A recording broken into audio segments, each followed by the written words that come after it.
एक बार एक व्यक्ति अकेला बैठकर सोच रहा होता है और मन ही मन भगवान को कोस रहा होता है। उस व्यक्ति की शिकायत सुनकर भगवान उसके पास आए और भगवान उसके समक्ष देखकर वो भगवान को कहता है कि मुझे इतना असफल क्यों बनाया।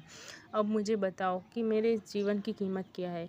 भगवान उस व्यक्ति की बात सुनकर मुस्कुराए और उस व्यक्ति को एक लाल रंग का चमकदार पत्थर दिया और कहा कि इस पत्थर को ले जाओ और उसकी कीमत लगा के लाओ, तुम्हें अपनी जीवन की कीमत पता लग जाएगी। वो व्यक्ति उस लाल रंग के चमकदार पत्थर को लेकर सबसे पहले फल वाले के पास गया। फल वाले ने कहा कि आप 10 संतरे ले जाओ और ये पत्थर मुझे दे दो।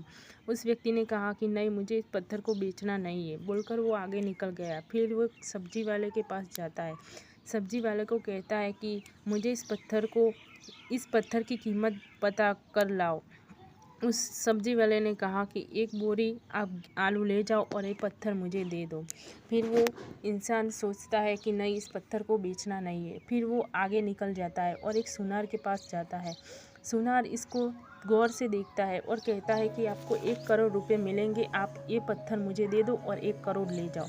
फिर वो आगे निकल जाता है कि नहीं, इस पत्थर को बेचना नहीं है। फिर वो किसी हीरे के व्यापारी के वहाँ जाता है और कहता है कि मुझे इस पत्थर को बेचना है। हीरे के व्यापारी को उसे देखकर चौंक रह जाता है और कहता है कि ये तो सबसे अमूल्य है, इसके जैसा तो कोई आज સુધી कोई पत्थर मिला ही नहीं।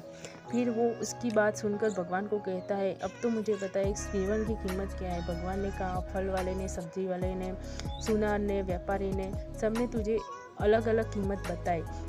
इसीलिए हर इंसान की अलग अलग कीमत है।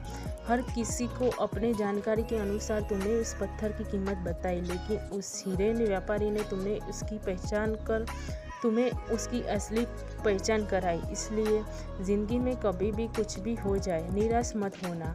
आपको पता है कि आप क्या हो, आपको पता है कि आपकी कीमत क्या है, तो दूसरों से जानने की कोशिश मत कीजिए कि आपकी कीमत उसकी नज़रों में क्या है। हर इंसान अपने लिए बहुत ही अच्छा होता है।